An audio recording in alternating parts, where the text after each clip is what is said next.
The question about what you want people to do at the end of the day, I think has to be determined by the folks who are actually sending you the message, because otherwise you're in the problematic liberal position of being impeccable morally, but you are still taking a superior stand, right? You are still actually telling people that you sort of know best. There are all sorts of models about how we can make a really reasonable assessment of what outcomes we want from participation.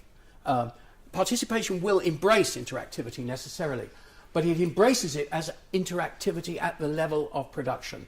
And I think much of our common understanding of interactivity today is at the level of consumption, i.e. Clicktivism.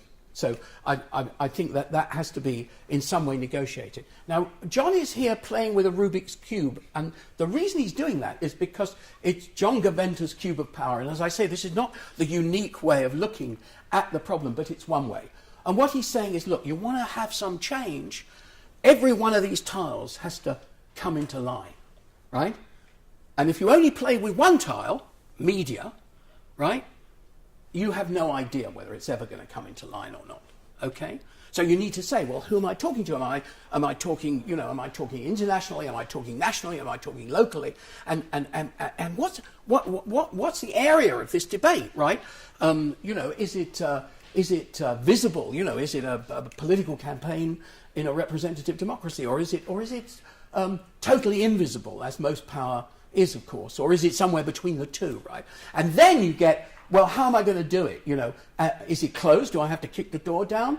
Can I get myself invited, or can I just speak, and so on? And that will then determine the range of media you use and where you use them and how you deploy them, and so on and so forth. And I offer this only, not as a solution at all. I'm just saying, if we want to use the media to effect change, right, this is the sort of, this or some other model, right?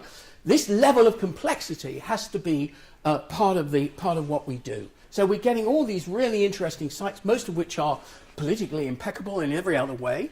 You know, I cannot criticize them. I would not criticize them. But I worry about the hyperbolic rhetoric that surrounds them as change-making agents of themselves. In other words, I think they are no more or no less change-making agents than anything that's gone before. This is the credit for Fort McMurray, right? It looks like a blockbuster. Well, of course, it is a blockbuster. This is not necessarily a very accessible technology, you know. This is a technology that could easily get in the way. The possibilities of the digital for actually reorganizing the equipment to engage you, I think, is a very real thing to explore. I'm in no way hostile to that. I think it's important. But it needs to be constantly renewed. It needs to be constantly renewed. There are a number of things that are occurring to me as being absolutely essential. Embedded in community, in politics, right? It's people speaking for themselves. George says somewhere, you know, I spent my life making films for people that they should have made themselves, right? And it's specific socio-political objectives, you know. I don't want to get moved off my island, right? Et cetera, that sort of thing. Or, you know, these people across the line need to know this. And then finally, it's targeting the change makers, the guys in the government in St. John's. Who holds the levers of power? You know, so to take a current example where I keep getting into trouble, people keep telling me how wonderful act of killing is because they now all know about Indonesia. And there was an American radical linguist called James Laboff in the 60s who described street talk in Harlem. What is the point of street talk in Harlem? He said it was to prevent the withering interjection. What's the withering interjection? So what? Right? So we all now know about Indonesia. So what?